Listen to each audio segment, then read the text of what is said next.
Lord's వేదికగా జరుగుతున్న మూడవ టెస్ట్ మ్యాచ్ అనేది ఇక గురువారం ప్రారంభమైందన్న సంగతి తెలిసిందే. అయితే టీమిండియా పేస్ ఆల్రౌండర్ తెలుగు తేజం నితీష్ కుమార్ రెడ్డి నిప్పులు చెరిగాడు. ఒకే ఓవర్లో 2 వరుస వికెట్లు తీశాడు. అతని ధాటికి ఒక్కసారిగా ఇంగ్లాండ్ జట్టు తడబడిపోయింది. ఇక ఇంగ్లాండ్ ఓపెనర్లో బెన్ డకెట్ అలాగే జాక్ క్రాలీ ఇద్దరు కూడా నిరాశగా పెవిలియన్కు చేరారు. ఈ మ్యాచ్లో టాస్ గెలిచిన ఇంగ్లాండ్ ముందుగా బ్యాటింగ్ ఎంచుకోగా భారత పేసర్లను ఓపెనర్లను ఆచితూచి ఆడే ప్రయత్నం చేశారు. అయితే ఒకవైపు జస్ప్రీత్ బుమ్రా, మరొక వైపు సిరాజ్, మధ్యలో ఆకాశ్దీప్ నిప్పుల చెరక్క జాక్ క్రాలీ, బెన్ డకెట్ ఓపికగా బ్యాటింగ్ చేశారు. తమ శైలికి భిన్నంగా ఆడుతూనే భారత బౌలర్లను గౌరవిస్తూ వచ్చారు. కానీ అవుట్ ఆఫ్ సిలబస్ లాగా దూసుకొచ్చిన నితీష్ కుమార్ రెడ్డి సంచలనమైన బౌలింగ్తో ఇద్దరిని కీపర్ క్యాచ్గా పెవిలియన్కు చేర్చాడు.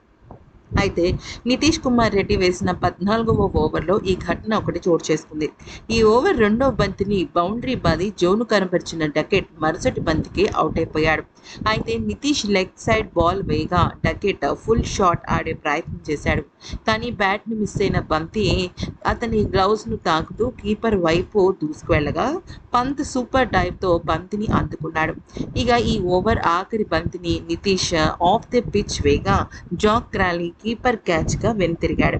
అయితే ఈ మ్యాచ్లో తొలి ఓవర్లోనే నితీష్ 2 వికెట్లు తీసి భారత్కు శుభారంభం అందించాడు. తను వేసిన తొలి ఓవర్లోనే ఈ రకమైన అద్భుతమైన బ్రేక్తో అందరినీ కూడా హ్యాపీగా ఫీల్ అయ్యేలాగా చేసింది. నితీష్ బౌలింగ్కు రిషబ్ పంత్ సైతం ఆశ్చర్యపోయాడు. ఇక రెండో వికెట్ అనంతరం నమ్మలేకపోతున్నట్టు ఎక్స్ప్రెషన్స్ ఇచ్చాడు. ప్రస్తుతం ఈ 2 వికెట్లకు సంబంధించి వీడియోలు సోషల్ మీడియాలో వైరల్ అవుతున్నాయి.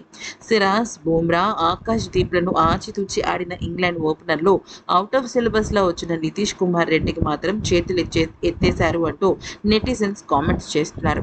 క్రీజ్లోకి వచ్చిన ఆలివ్ పాప్, జో రూట్ ఇద్దరు కొద్దిగా నిలకడగా బ్యాటింగ్ చేస్తున్నప్పటికీ ఈ వీడియో తర్వాత మాత్రం వాళ్ళు అవుట్ అయిపోయే అవకాశాలు కనిపిస్తున్నాయి. అయితే ఈ మ్యాచ్ అనేది మొదటగా మనం చూసినట్టయితే ఖచ్చితంగా ప్రసిద్ధ కృష్ణ మీద వెయిట్ పడుతుందని అనుకున్నాం. కానీ ఇక కుల్దీప్ యాదవ్ ఖచ్చితంగా జట్టులోకి రీఎంట్రీ ఇస్తారని అనుకున్నాం.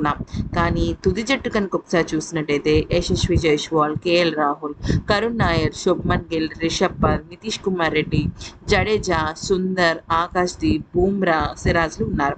అయితే టీమిండియా స్టార్ స్పిన్నర్ కుల్దీప్ యాదవ్కు మళ్లీ నిరాశ ఎదురైంది. 5 టెస్టుల ఈ సిరీస్లో భాగంగా లార్డ్స్ వేదికగా ఇప్పుడు జరుగుతున్న 3వ టెస్టులో కుల్దీప్ యాదవ్కు చోటు దక్కలేదు. ఈ మ్యాచ్లో టీమిండియా ఒకే ఒక మార్కుతో బరిలోకి దిగింది.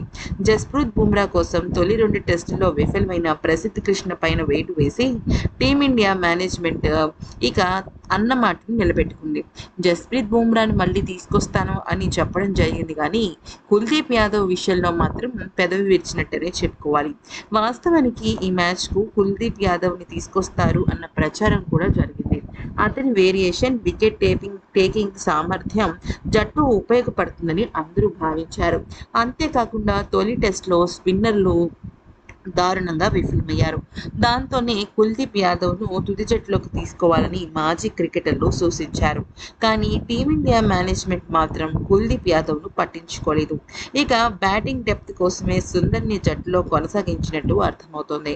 అయితే కుల్దీప్ యాదవ్ను జట్టులోకి తీసుకురాకపోవడానికి మాజీలు, సీనియర్లు సైతం మండిపడుతున్నారు, తప్పుపడుతున్నారు. అయితే ఇదే ప్రశ్నని టాస్ గెలిచిన తర్వాత శుభ్మన్ గిల్ని అడగ్గా అప్పుడు శుభ్మన్ గిల్ ఏమన్నాడంటే, అసలు ఈరోజు నేను మ్యాచ్ మొదలయ్యే గంటన్నర ముందు చాలా గందరగోళానికి గురయ్యాను. ఎందుకనంటే మొదటిది టాస్ విషయంలో, రెండవది ఏ బౌలర్ని తీసుకుంటే ఏ రకంగా ఆట మెరుగుపడుతుంది అనేది నా ఒక్క అనుమానం. ఎందుకనంటే మొదటగా ఈ పిచ్ అనేది గంట సేపు బౌలర్లకు, ఆ తర్వాత బ్యాట్స్మెన్స్కు చాలా ఎక్కువగా అనుకూలిస్తుంది. అలా అని మొదటగా మేము గనక బ్యాటింగ్ తీసుకున్నట్టయితే మేము కొద్దిగా భారీగా మూల్యం చెల్లించుకోవాల్సిన పరిస్థితులు వస్తాయి. అయితే మొన్న జరిగిన ఎడ్జ్బాస్టన్ మ్యాచ్కి కానీ, ఇప్పుడు జరుగుతున్న లార్డ్స్ మ్యాచ్కి కానీ మాకు పెద్దగా టైం లేదని చెప్పుకోవాలి. విశ్రాంతికి తక్కువ టైం దొరికింది. అయినప్పటికీ మేము చాలా ఫిట్గా ఉన్నాం. ఈరోజు మేము ఆడే ప్రతి బంతి కూడా చాలా హ్యాపీగా ఫీల్ అవుతూ ఆడుతున్నాము. మేము ఎంత ఫిట్గా ఉన్నాము అనేది మాకు మాత్రమే తెలుసు. అయితే ప్రసిద్ధ కృష్ణ మీద వేటు వేయడానికి ప్రధానమైన కారణం ఏంటి అంటే ఒక రెండు మ్యాచ్లు ఆడిన తర్వాత ఒక ఆటగాడికి ఎవరికైనా సరే ఖచ్చితంగా ఒక విశ్రాంతి అవసరం. సాధారణంగా ఒక ఆటగాడు గనక చాలా హెల్తీగా మంచిగా పర్ఫార్మెన్స్ ఉంది, తన ఫామ్ ఎక్కడ కోల్పోలేదు అనుకున్నప్పుడు కంటిన్యూస్గా మ్యాచ్లు ఆడినా తప్పులేదు. కాకపోతే ప్రసిద్ధ కృష్ణకి ప్రస్తుతం కొంచెం రిలాక్సేషన్ అవసరం. అందులోనూ వర్క్‌లోడ్ మేనేజ్‌మెంట్‌లో భాగంగా బూమ్రాని పక్కన పెట్టి మేమిక్కడ వేరే ఆటగాడిని అంటే ఆకాష్‌దీప్‌ని తీసుకోవడంతో ఖచ్చితంగా రెండవ టెస్ట్ మ్యాచ్ అయితే మేము గెలవడం జరిగింది. కానీ మూడవ టెస్ట్ మ్యాచ్‌కి జస్‌ప్రీత్ బుమ్రా రావటం అనేది అనివార్యం. అందుకనే ప్రసిద్ధ్ కృష్ణని మేము తీసుకోలేకపోయామని చెప్పుకొచ్చాడు. అయితే కుల్దీప్ యాదవ్‌ని మీరెందుకు తీసుకోలేదు అని అడిగితే జట్టు మాకు ఇప్పుడు ఏ ఆటగాళ్ళైతే ఉన్నారో ఆ ఆటగాళ్ళని మాత్రమే డిమాండ్ చేసిందని, అయితే మిగతాదంతా కూడా సెలెక్టర్ల పని, హెడ్ కోచ్ పనేనని, ఇక నాకు పెద్దగా దీనిలో నేను ఆలోచించాల్సింది గానీ, చేయాల్సిన విషయం గానీ ఏమీ లేదని, అది అది మేనేజ్మెంట్ విభాగం చూసుకోవాల్సిన విషయం అని చెప్పుకొచ్చాడు.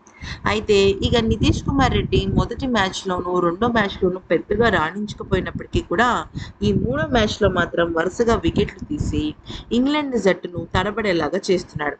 అయితే ఇప్పుడు ఈ మ్యాచ్‌లో చూసినట్టయితే కుల్దీప్ యాదవ్‌కి గనక కనీసం ఒక్క అవకాశం ఇచ్చుండుంటే బావుండేది. ఎందుకనంటే చాలా సందర్భాలలో పిచ్ అనేది పేసర్లకు, ఫాస్ట్ బౌలింగ్‌కు అనుకూలిస్తుంది అని చెప్పినప్పటికీ అది చాలా సందర్భాల్లో స్పిన్నర్‌లకు అనుకూలిస్తూ ఉండేది.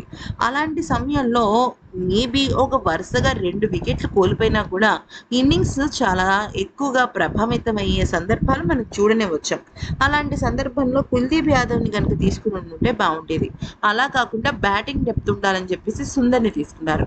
సుందర్ ఈ మధ్య కాలంలో అటు బ్యాటింగ్‌లో కొద్దిగా పర్వాలేదు కానీ, బౌలింగ్‌లో మాత్రం చాలా దారుణంగా విఫలమవుతున్నాడు.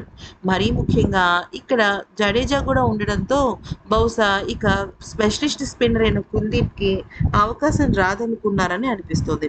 అయితే ఇక్కడ గమనించాల్సిన విషయం ఏంటంటే ఒకవేళ గనక భారత జట్టు ఈ మ్యాచ్ గెలిచిన తర్వాత అంటే 2-1తో గనక ఈ సిరీస్ గనక ఆధిపత్యాన్ని చెలాయించినట్టయితే 4వ టెస్ట్ మ్యాచ్‌కి ఖచ్చితంగా గౌతమ్ గంభీర్ ప్రయోగం చేయాలని సిద్ధపడ్డాడు. అయితే ఈ క్రమంలో హర్షదీప్ సింగ్‌ని కూడా రంగంలోకి దింపే అవకాశాలు లేకపోలేదు. అయితే ఈ మ్యాచ్‌లో గనక ఏ ఆటగాడైనా అద్భుతంగా రాణిస్తే ఆ ఆటగాడిని పక్కన పెట్టే అవకాశము లేదు. ఇలాగా ఒక టెస్ట్ తర్వాత ఇంకొక టెస్ట్ మ్యాచ్‌కి సంబంధించి పరిస్థితులు నెలకొంటున్నాయి. అయితే ఇక ప్రస్తుతం గనక చూసినట్టయితే ఇంగ్లాండ్ జట్టు 4 వికెట్లు కోల్పోయింది. ఇక వాళ్ళు 230 పరుగుల స్కోర్‌నైతే దాటారు. కాకపోతే ఇక్కడ ఇంగ్లాండ్ జట్టు గనక మొదటి రోజే 300 పరుగులు దాటితే మాత్రం భారత జట్టుకి కొద్దిగా కష్టమైన విషయం అని చెప్పుకోవాలి. ఏది ఏమైనప్పటికీ కూడా భారత బౌలర్లు ఇంగ్లాండ్ పైన ఒత్తిడి తీసుకొస్తారు అన్న విషయం మనం గట్టిగా నమ్మాల్సిందే. ఈ వీడియో గనుక నచ్చితే లైక్ చేసి సబ్స్క్రైబ్ చేసుకోండి. అంతకన్నా ముందు ఈ వీడియోని షేర్ చేయండి.